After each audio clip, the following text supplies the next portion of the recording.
Machine पे subsidy भी है। अच्छा, 25 से 30% सब्सिडी भी गवर्नमेंट दे रही है। ये सामने ही दिख रही है। ये 3.5 किलो की है, ये 2.5 से पौने 3 के आसपास है। बेरोजगार बच्चों के लिए इन्होंने देहात में ये प्रोडक्ट डाला और मैं कंपनी को भी बधाई देता हूँ। बिल्कुल सर, जो कंपनी इसका बनाया गया बाकी मशीनों से बिल्कुल डिफरेंट है, बिल्कुल अलग है। कुछ इसमें एडवांस लेवल का काम किया गया है। स्टेप बाय स्टेप हमने सारी चीजों को दिखाया कि आप वाइब्रेटर को कब ऑपरेट करना चाहते हैं, इसको आप फीडर को या प्लेट को या पंच को या डाई को आप मैनुअली चलाना चाहते हैं तो मैनुअली ऑपरेट कर सकते हैं और ऑटोमेटिक करना चाहते हैं तो ऑपरेट। नमस्ते दोस्तों, कैसे हैं आप सभी दोस्तों? उम्मीद करता हूँ सब बहुत अच्छे होंगे। जी हाँ दोस्तों, मैं नंदलाल गुप्ता।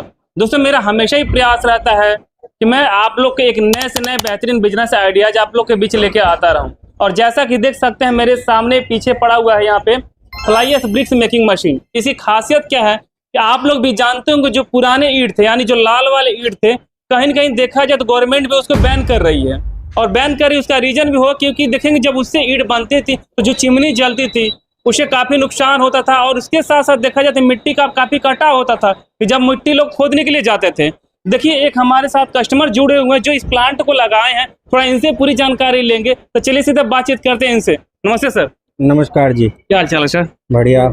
और सर सबसे पहले ये जानना चाहूंगा आपके दिमाग में क्या आया कि आपने इसको चुनाव किया, क्योंकि अभी देखें बहुत जगह तो लाल वाला ईंट चल रहा है। इसका सुझाव इसीलिए आया क्योंकि इस क्षेत्र में जी 50 से 60 किलोमीटर तक कोई भी सप्लाई नहीं है। अच्छा अच्छा, पहला रीजन तो ये है। दूसरा हमारा रीजन है कि जैसे आप लोग ने बताया कि ये लाल वाली ईंट सरकार भी अब यूज करेगी और ये बैन भी है। जी जी, इसका मेजर कारण यही था कि लाल वाली ईंट में मिट्टी की बहुत खपत होती है जिसके लिए सरकार उसे बैन कर रही है। दूसरी चीज, ये एक सामाजिक कार्य है जिसमें प्रदूषण की काफी वो होगी। आपको पता है भट्टों पे कितना प्रदूषण होता है। तो हमारा मेन मोटिव यही है कि हम आगरा क्षेत्र में, जिला आगरा में ज़्यादा से ज़्यादा सप्लाई दे सकें जी। तो ये 3 कारण हैं। सामाजिक कारण, एनवायरनमेंट को देख के और सप्लाई को देख के हमने ये मशीन लगाई। मतलब कह सकते हैं सामाजिक कार्य के साथ साथ ये रोजगार का एक जरिया भी बन रहा है मशीन लगाने से। हाँ। तो सबसे पहले मैं चाहूंगा थोड़ा सा कि आप ये जो प्लांट लेकर के आए हैं, कहाँ से लेके आए और कैसे यहाँ के बारे में पता चला?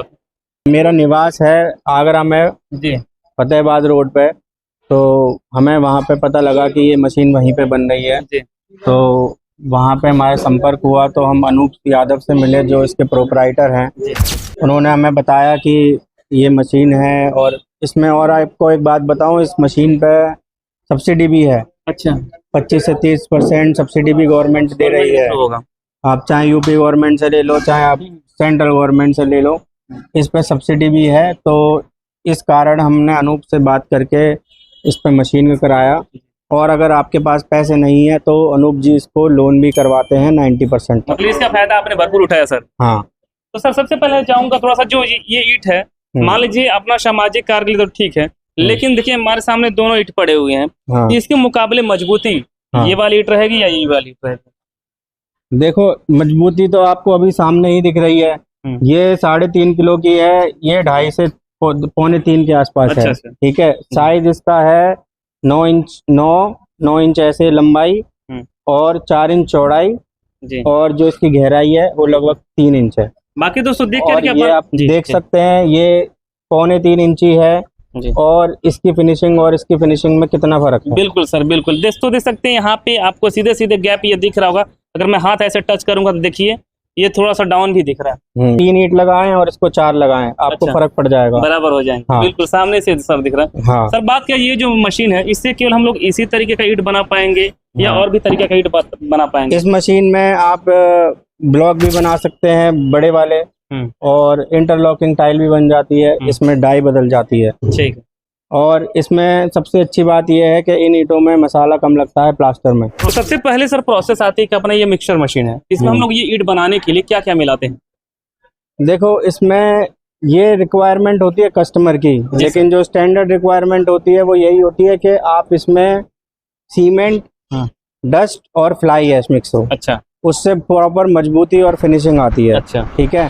पहले आपको पता होगा भट्टे में मिट्टी लगती है, इतना समय लगता है, फिर वो सूखती है, टाइम टेकिंग ज्यादा है। इसमें क्या है, माल डालो, लेबर आपकी कॉस्ट कम है, माल डलेगा ये मिक्स करेगा, ये मिक्स करके इसमें डालेगा जी और ये हॉपर बेल्ट है, ये ऊपर ले जाके उसमें माल फेंकेगा जी। और फाइनल प्रोडक्ट आपका रेडी होगा। ये जो मशीन है ये आपकी 300 टन की प्रेशर की है। अच्छा तो आपकी जो जमाई होगी वो उसके बाद सिर्फ पानी की तराई करानी है आपको और जी। कुछ नहीं कराना। तो दोस्तों जैसे अगर 300 टन का प्रेशर अगर लगेगा तो जाहिर सी बात है जो इस ईंट की क्वालिटी होगी कहीं कहीं मजबूती में बिल्कुल कमी नहीं होने वाली। कमी नहीं है। और देखिए यहाँ पे हापर के माध्यम से यहाँ से आता और सीधे यहाँ पे पैलेट दिया गया सर। ये पैलेट सर स्टेप बाय स्टेप जाता रहता नहीं है? ये पैलेट है, इन पे ईंटें निकल कर आती हैं और इन्हीं पे ही रख जाती हैं और इन्हीं पे तराई हो जाती है। ऑटोमेटिक तरीके तराई कितना दिन तक करना रहता होगा? तराई आप देखो, जो अगर आपको अच्छा मजबूत ईंट देनी है तो 3 से 4 दिन आप उसको तराई करें और सुखाएं ढंग से। जी 3 से 4 दिन में परफेक्ट हो जाता है। हाँ। सर बात किया जाए ये जो ईंट है अगर हम लोग देखते हैं ऑन एवरेज अगर तो एक ईंट का लागत कितना होता है और ये मार्केट में जाता है कितने में चला जाता है? क्योंकि आप एक कस्टमर हैं तो आपके बातों पे लोगों को ज़्यादा विश्वास होगा, तो थोड़ा इसके बारे में बताइए कितनी लागत में तैयार हो जाती है? इसमें जो लागत है आपकी 3 से 4 रुपए पड़ती है। अच्छा। और जो मार्केट प्राइस इसका अभी है इस क्षेत्र में वो 7.5 रुपए प्लस भाड़ा है। अच्छा मतलब अच्छा खासा प्रॉफिट हो अच्छा खासा प्रॉफिट। और ये जो ईंट बनाने के मशीन का प्रोडक्शन कितना होता होगा 1 घंटे का अगर देखा जाए तो? 1 घंटे में 2500 ईंट देती है और अगर आप 8 घंटे 10 घंटे भी चला सकते हो तो आपको 25,000 ईंट दिन की निकाल के देगी। आपने सर कभी ट्रायल किया था पुरानी मशीनों पे या फिर अभी तो मान लीजिए ओपनिंग होता है इस पे प्रोडक्शन तो अभी हो नहीं रहा है? प्रोडक्शन नहीं, हमने इस पर ट्रायल करा है, सैंपल इसी से ही निकाले हैं हमने। अच्छा। लेकिन ये नई मशीन है, नई उसके टेक्नोलॉजी की है। पुरानी मशीनों में किसी में 6 निकलती है, किसी में 8, ये एक बारे में 10 निकाल देती है। कहीं कहीं 72 प्रोडक्शन भी अच्छा खासा होने वाला है इसके मामले में। हाँ। तो दोस्तों आपको बताना चाहूँगा, देखिए गाँव में इस क्षेत्र के प्रधान जी हैं। नमस्ते सर। मैं यहाँ जनप्रतिनिधि हूँ, ग्राम पंचायत का प्रधान हूँ जी। और मैं पहले नंबर माननीय श्री देशराज सिंह कमिश्नर जी को और उनके बेटे अजय चौधरी जी को धन्यवाद और बधाई देता हूँ। पात्र हैं ये, इन्होंने यानी अपना समय बाहर सरकार में गुजारा, आज हमारे किसानों के लिए, बेरोजगार बच्चों के लिए इन्होंने देहात में ये प्रोडक्ट डाला और मैं कंपनी को भी बधाई देता हूँ। बिल्कुल सर। जो कंपनी वालों ने यहाँ बेचारों ने इतना मेहनत करके इस प्रोडक्ट को यहाँ लगाया और आगे समय में तो इनसे आपसे भी कंपनी वालों से भी इनसे भी कह रहा हूँ, भगवान आपको इतना दे आपके प्रोडक्ट चले अच्छा और दूसरा भी प्रोडक्ट बड़ा, इससे छोटा एक और प्रोडक्ट जल्दी से जल्दी यहाँ लगे। और हमारे मैं अपनी इस एरिया के देहात के एरिया से की ओर से हम लोग बहुत खुशी हैं। हम इन लोगों से इतने खुश हैं, कमिश्नर साहब बेटे दिनेश चार, इनसे इतने खुश हैं कि इन्होंने हमारे क्षेत्र में आके प्रोडक्ट लगाया। कौन लगा रहा है देहात में, कौन रिस्क लेगा इतना पैसा लगाने? भाई ये छोटा मोटा प्रोडक्ट तो है नहीं, 1-2 करोड़ रुपए का प्रोडक्ट है ये। तो इसमें ये लोगों इन्होंने हमारे पर इतना बड़ा एहसान किया है कि इसका कोई वो नहीं है। बेरोजगारी भी करीबन ज्यादा नहीं तो मैं 40-50 बच्चे इस पे काम करेंगे, बेरोजगार रोजगार मिलेगा, बेरोजगार मिलेगा। सबसे बड़ी खुशी की बात तो ये, और सबसे बड़ी खुशी बात तो मैं बार बार धन्यवाद दूंगा कमिश्नर साहब को और उनके बेटों को कि उन्होंने अपने शहर छोड़ के गाजियाबाद, नोएडा, गुड़गांव इंजीनियर की नौकरी छोड़ के इन्होंने इस प्रोडक्ट में यानी व्यापार में भाग लिया। क्यों लिया? क्या अपने क्षेत्र का नाम रोशन करेंगे जाके। तो दोस्तों देख सकते हैं और मुझे लगता है सर कि आप अगर गांव के प्रधान से कहें कि गांव में जो कार्यकाल होते हैं इस तरीके से रोड बनते हैं, चाहे कोई भी अगर गवर्नमेंट प्रोजेक्ट आता है, इस सीट में भरपूर आप लोग कार्य करवाने की कोशिश करेंगे सर। जी जी जी बिल्कुल। तो सर मैंने अगर देखा जाए कस्टमर का रिव्यू ले लिया, काफी अच्छा, काफी फीडबैक दिया यहाँ पे, जो भी मतलब कह सकते हैं लोग थे। और मैं चाहूँ थोड़ा सा मशीन के बारे में फीडबैक आप दीजिए, किस तरीके से वर्क करते, कैसा क्या काम होता है। दोस्तों सबसे बड़ी खास ये है कि जो ये पैनल इसका बनाया गया बाकी मशीनों से बिल्कुल डिफरेंट है, बिल्कुल अलग है, कुछ इसमें एडवांस लेवल का काम किया गया है, जिसको बताने के लिए हमारे साथ सर मौजूद। नमस्ते सर, क्या ख्याल है? सर बस बढ़िया, आप बताएं। मैं बहुत बढ़िया हूँ। और देखिए काबिले तारीफ है कि आप लोग नए नए एडवांस टेक्नोलॉजी पे काम कर रहे हैं। इस पैनल की क्या खासियत हो, थोड़ा सा बहुत डीपली बताइएगा। सर इस पैनल में ना हम लोग जो है ना सारी चीजें एक ब्रीफ में दिखा रहे हैं। अच्छा। हमारे पास ऑपरेशन के लिए पंच है जी, डाई है, अच्छा, फीडर है, प्लेट है। अच्छा। हमने इस सारी चीजों को ना एक operation wise step by step हमने सारी चीजों को दिखाया कि आप वाइब्रेटर को कब ऑपरेट करना चाहते हैं। सपोज दैट आप वाइब्रेटर को ऑपरेट करना चाहते हैं पंच के टाई के केस में, अच्छा, पंच रैंप ऑन के केस में, जी। तो हम सिलेक्शन कर सकते हैं कि आप वाइब्रेटर को पंच डाउन के केस में इनेबल करना चाहते हैं डिसेबल, उसके लिए ये प्रोसेस हो गया। अच्छा। इसे आप इनेबल कर देंगे तो पंच डाउन के केस में ये इनेबल हो जाएगा। अच्छा। डिसेबल रखना चाहते हैं तो ओके, वेल एंड गुड। और ये हो गया vibrator selection and feeder on. जी। ये हमारा फीडर है। अच्छा। होता क्या ना, कस्टमर की सर रिक्वायरमेंट आती है कि हाँ हम पंच को वाइब्रेटर को ना जी थोड़ा सा पंच क्या फीडर क्या थोड़ा सा इसमें बताते चलिए, क्योंकि लोगों को समझ में नहीं आएगा। सर फीडर जो है ना, हाँ जो इसमें मिक्सचर हुआ है, जी। मिक्सचर जो है ना आपको फीडर को आगे लेके जाएगा। अच्छा अच्छा, यहाँ जो प्रोसेस जो- होता है ना, जो ये आपका जो मिक्सचर आएगा ना, वो मिक्सचर आया, डायरेक्ट आगे को लेके जाता है। हाँ ये आगे लेके जाएगा। उसके बाद जो मिक्सचर हुआ जी। वो हमारे यहाँ पे होल्ड कर देगा, जी वो मिक्सचर को होल्ड कर देगा ना। अच्छा। उसके बाद जो डाई और पंच है जी। उस चीज को ऑपरेशन मिलेंगे। अच्छा। सपोज दैट ये जो आपकी डाई है, जी आप देख रहे हैं ये डाई है, जी जी।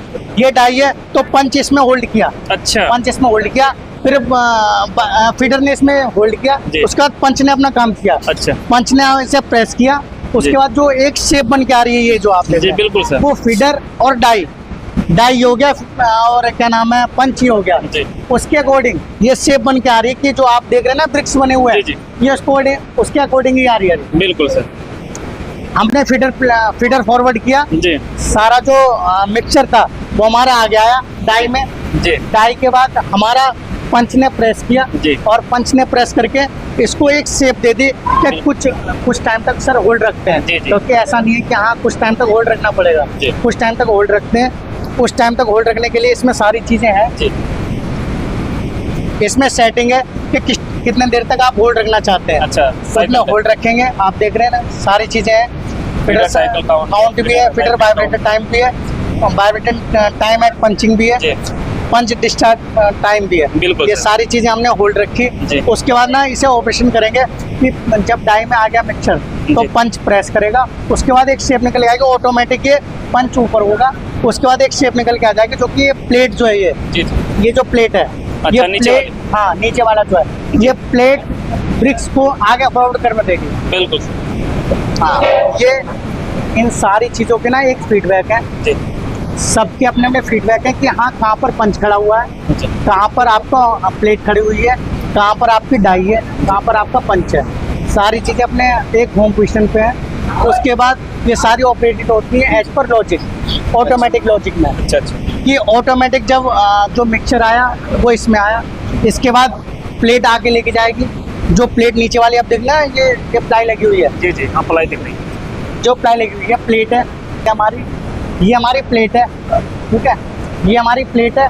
और प्लेट के बाद हमारा जब प्लेट आगे नीचे लकड़ी आ गई, आप समझिए एक प्लाई आ गई, बिल्कुल जिस पे हमें ब्रिक्स बाहर निकालनी जी, है। उसके बाद फीडर अपना मिक्सचर को आगे फॉरवर्ड करेगा, तो फीडर अपना मिक्सचर जो है ना डाई में प्रोसेस करेगा, उसके बाद पंच प्रोसेस करेगा, उसके बाद एक ब्रिक्स तैयार होगी जो कि ये जी, है, बिल्कुल। आप देख रहे हैं। और बताएं सर क्या चाहते हैं इसमें? सारी चीज़ें एक तरीके से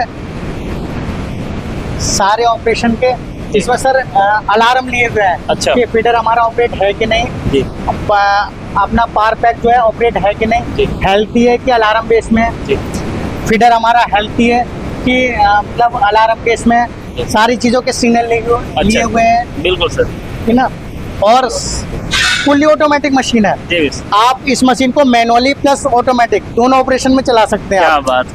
अगर आप किसी चीज़ को आप फीडर को या प्लेट को या पंच को या डाई को आप मैनुअली चलाना चाहते हैं तो मैनुअली ऑपरेट कर सकते हैं, और ऑटोमेटिक करना चाहते हैं तो ऑटोमेटिक ऑपरेट कर सकते हैं। दोनों ऑप्शन खुला हुआ है। दोनों ऑप्शन है इसमें है, अवेलेबल है।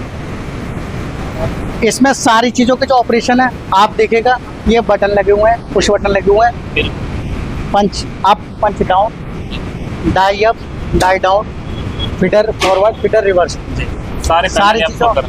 इसमें हमने एक एडवांस जो फीचर दिया है कि इनके होता क्या है ना, कि कभी कभी कोई ऑपरेटर होता है ना, वो नॉर्मली इसे ऑन छोड़ जाता है। अच्छा इसमें जो सीनियर ऑपरेटर होगा हमारे कंट्रोल ऑफ भी कर सकता है। अच्छा सीनियर जो ऑपरेटर होगा ना कंट्रोल ऑफ कर दे तो सारी चीज़ें ऑपरेटेड ऑफ है। अच्छा उस केस में कोई भी मतलब अनटेक्निकल आदमी, अननॉलेजेबल आदमी जो होगा वो उस चीज़ को इसे यूज़ नहीं कर पाएगा, इसे चला नहीं पाएगा, ऑपरेट नहीं कर पाएगा। क्या बात। इसमें हम कंट्रोल ऑन जब करेंगे तभी इस चीज को ऑपरेट कर पाएगा वो।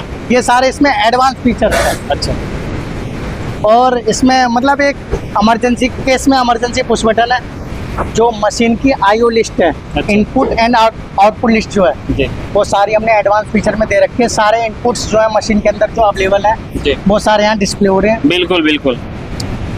ये आउटपुट लिस्ट है, जी। सारे जो आउटपुट्स हैं वो यहाँ पर डिस्प्ले हो रहे हैं। अच्छा ठीक है ना। ये हमारे प्रोडक्ट्स हैं जो कि हम, ये हमारा पासवर्ड है कि हम क्या क्या मैन्युफैक्चर करते हैं। अच्छा हमारे फ्लाई एश ब्रिक मशीन बनाते हैं हम लोग CNC CLC ब्लॉक मशीन बनाते हैं, प्योर ब्लॉक। हम लोग पावर पैक मेकिंग मशीन बनाते हैं, हम लोग ACG मशीन बनाते हैं। बिल्कुल ये सारे हमारे अब प्रोडक्ट्स हैं। ये हमारे सारे प्रोडक्ट्स हैं जो कि हम एनी टाइम किसी भी टाइम हम मतलब इन चीज़ों को ले सकते हैं इजीली। सर बात किया लगभग हम लोगों को पूरी जानकारी बहुत डीप तरीके से आपने बताया है। अगर बात की इस मशीन की अगर लागत ऑन एवरेज कितना हो सकता है? सर ऑन एवरेज हम अगर इसकी बात करें तो इस मशीन की जो स्टार्टिंग है वो 10 लाख से स्टार्ट होकर ना 25 लाख 30 लाख तक पहुंचती है। अच्छा। क्योंकि इसमें ना 2-3 ऑपरेशन हो रहे हैं जो हम ऐड कर सकते हैं। सपोज दैट ये ना अभी आप देख रहे हैं ना मैनुअली इसको हम बाहर आउटपुट निकाल रहे जी, हैं, जी। बट इसको ना भी ऑटोमेटिक कर सकते हैं। बिल्कुल जो आपके ब्रिक्स है ना इसको भी ऑटोमेटिक कर सकते हैं। तो इसमें ना एक ऑटो स्टैकर यूनिट और होती जी। है जो कि हम ऐड कर जाएंगे तो कहीं ना कहीं कॉस्ट उसकी बढ़ जाएगी। जी बट नॉर्मली जो है इसकी जो मशीन है 10 लाख से लेकर 25 लाख तक हम क्लोज कर सकते हैं। जी जी। तो दोस्तों एक वीडियो में सारा कुछ दिखा पाना, सारा कुछ समझा पाना पॉसिबल नहीं होता। देखेंगे यहाँ पे मैंने कस्टमर का भी फीडबैक लिया, उसके साथ साथ देखिए जो सर ने पूरा इस पैनल को जो एडवांस लेवल का काम किया गया था उसके बारे में भी बताया। बाकी मशीन का भी सर बात किया, कोई मेंटेनेंस भी चार्ज रहता क्या? सर मेंटेनेंस सर इसका इजी है। हमें ना केवल पावर पैक जो है, पावर पैक की जो सर्विस है, ये हाइड्रोलिक सिलेंडर लगे हुए हैं, इनकी एक तरीके से आप कह सकते हो कि 1 ईयर में एक सर्विसिंग होती है। अच्छा इसकी सर्विसिंग कराएंगे, ये वेल एंड गुड है। इसका कोई एक्स्ट्रा मेंटेनेंस कोई कॉस्ट नहीं है। इसका हम जो भी हाइड्रोलिक की एक बार सर्विस कर देंगे सारे सिलेंडरों की, ये सारे ऑपरेटेड ऑटोमेटिक वैसे एज वेल जैसे चलते रहते हैं वैसे ही चलते रहेंगे। तो दोस्तों चलिए फिलहाल इस वीडियो कहीं पे एंड करेंगे और फिर से मिलेंगे इसी तरीके के एक नए और बेहतरीन बिजनेस आइडियाज के साथ। तब तक के लिए जय हिंद, वंदे मातरम।